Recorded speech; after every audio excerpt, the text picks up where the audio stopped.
পৃথিবীর কোন চোখ ওনারা দেখতে পায় না, কিন্তু তার চোখ সবাইরে দেখে। চিল্লায় বলেন তো তিনি কে? সব তিনি দেখতে পান, সব তিনি শুনতে পান।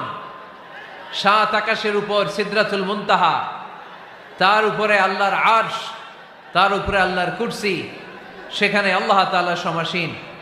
এই আরশের উপর থেকে আল্লাহ তাআলা জমিনের অতল গহ্বরে, কোন জঙ্গলে, কোন গুহার ভিতরে কোন পিপিলিকাও যদি হেঁটে যায়, আল্লাহ বলে এত উপর থেকে ওই পিঁপড়ার হেঁটে চলার পায়ের আওয়াজটাও আমি আল্লাহ শুনতে পাই।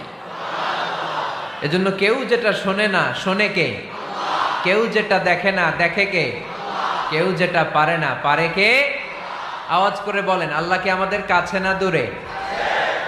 আমার বাবা মা আমার যত কাছে, তার চাইতো আমার বেশি কাছের কে?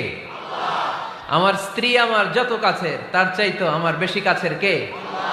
আমি আমার যত